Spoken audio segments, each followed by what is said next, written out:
Hello, curious minds. Let me set the scene. It is late, you are lying in bed, and your room is pitch dark, except for a faint glow from your phone screen.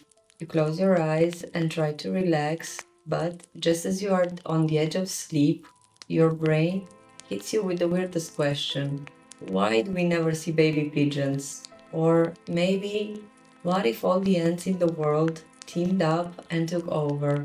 Suddenly, you are wide awake, spiraling into a rabbit hole of strange thoughts that feel both fascinating and slightly absurd.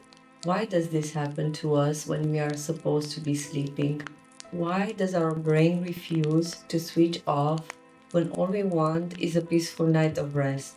Well, today we are diving headfirst into the quirky science behind why our brains love to throw us these strange curveballs when we are trying to drift off.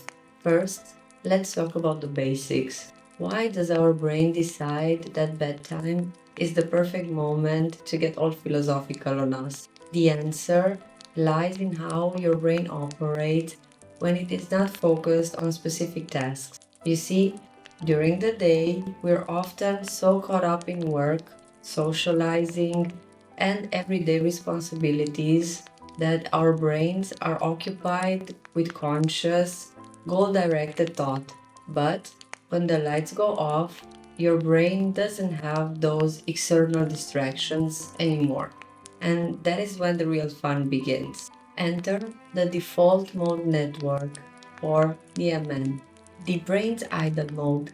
When you are not focused on something specific, the DMN takes over.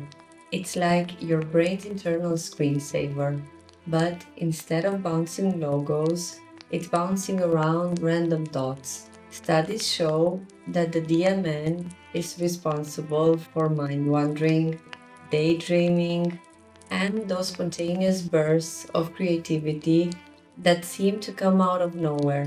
So, why does it get particularly active at night? When we are winding down and no longer concentrating on daytime tasks, the DMN comes out to play. It's scanning through old memories, making connections between ideas, and basically rummaging through the clutter of your mind like a late night infomercial host. That is why you might suddenly go from thinking about what to wear tomorrow to contemplating whether fish ever get thirsty. Spoiler, they do. Here is where things get even more interesting. Studies suggest that the more tired you are, the more likely your brain is to wander. Sleep deprivation can cause parts of your brain to enter mini sleep states while you are still technically awake. This phenomenon, called local sleep, happens when small sections of your brain temporarily shut down even though you are not asleep yet.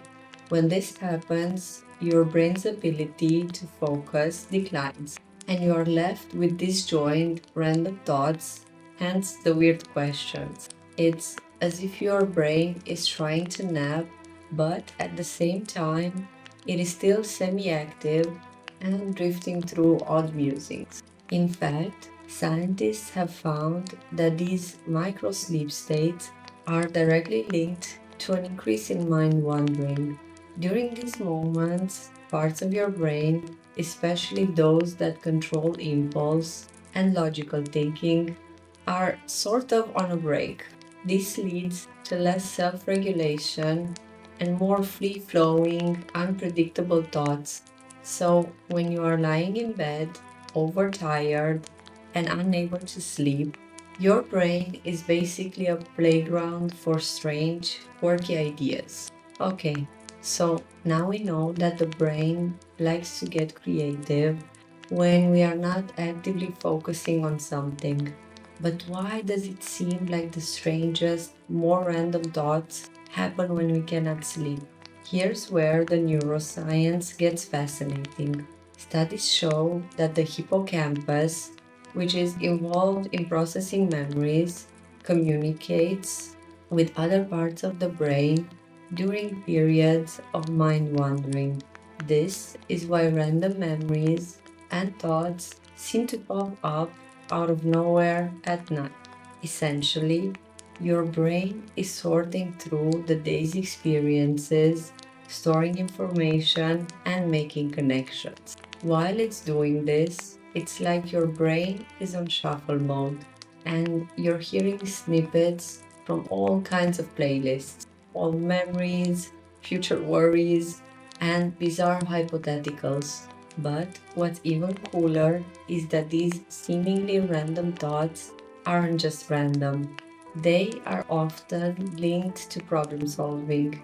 In fact, some research suggests that our brain might be actually using this time to work through unresolved issues or challenges, which is why you might suddenly come up with a solution to a problem or ask yourself why cats always land on their feet. Here is the tricky part. Once your brain gets going, it's hard to stop. Psychologists call this cognitive arousal, and it's one of the main culprits behind sleepless nights. When your brain becomes hyperactive, it triggers a cascade of thoughts that make it difficult to relax.